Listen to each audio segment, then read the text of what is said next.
ফেঁসে যায়নি এমন লোক পৃথিবীতে মেলা দুষ্কর।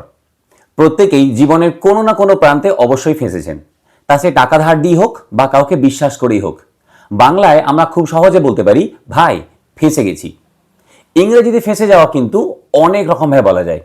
চলুন আজকে ভিডিওতে তা জেনে নিই। যেমন ধরুন, বিপদে পড়া বা আটকে যাওয়া অর্থে ফেঁসে যাওয়া। এর জন্য আমরা একটা ইংলিশ ফ্রেজ ইউজ করতে পারি, টু বি ইন ট্রাবল, অথবা বলা যেতে পারে to get stuck in a difficult situation. একটা উদাহরণ নেওয়া যাক। যেমন, সে বড় সমস্যায় ফেঁসে গেছে। ইংলিশে বলবো he is in serious trouble, বা বলা যেতে পারে he got stuck in a difficult situation. এবার ধরুন, ধরা পড়ে যাওয়া অর্থে ফেঁসে যাওয়া। এর জন্য ইংরেজি ফ্রেজ ব্যবহার করব টু গেট কট, অথবা to be caught red handed.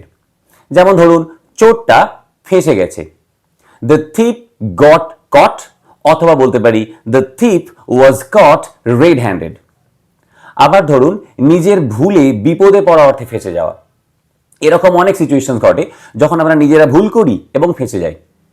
এর জন্য যে ফ্রেজ আমরা ইউজ করব সেটা হলো to land oneself in trouble, অথবা বলতে পারি টু মেস আপ।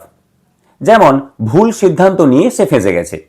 ইংলিশে বলতে পারি he landed himself in trouble by taking the wrong decision, অথবা বলতে পারি he messed up by taking the wrong decision. আবার ধরুন, প্রেমে বা সম্পর্কে জড়িয়ে পড়া অর্থে ফেঁসে যাওয়া। এক্ষেত্রে ব্যবহার করতে পারি টু ফল ফর সামওয়ান, বা বলা যেতে পারে টু বি ট্র্যাপড। একটা উদাহরণ নেওয়া যাক। সে মেয়েটার প্রেমে ফেঁসে গেছে।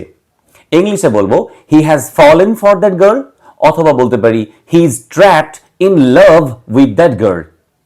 আবার ধরুন, বিব্রতকর বা অস্বস্তিকর অবস্থায় পড়া এমন অর্থে ফেঁসে যাওয়া। এক্ষেত্রে বলতে পারি টু বি এম্বারেসড, অথবা to be in an awkward situation. যেমন, সবার সামনে ভুল বলায় সে ফেঁসে গেল। ইংলিশে বলতে পারি he got embarrassed by saying the wrong thing, অথবা বলতে পারি he ended up in an awkward situation. আবার ধরুন, আপনি আইনি ঝামেলায় জড়িয়ে পড়লেন। আইনি ঝামেলায় জড়ানো অর্থে ফেঁসে যাওয়া।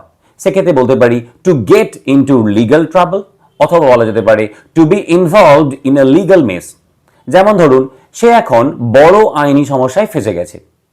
এর জন্য ইংলিশে বলবেন he has got into serious legal trouble, বা বলতে পারেন he has involved in a legal mace.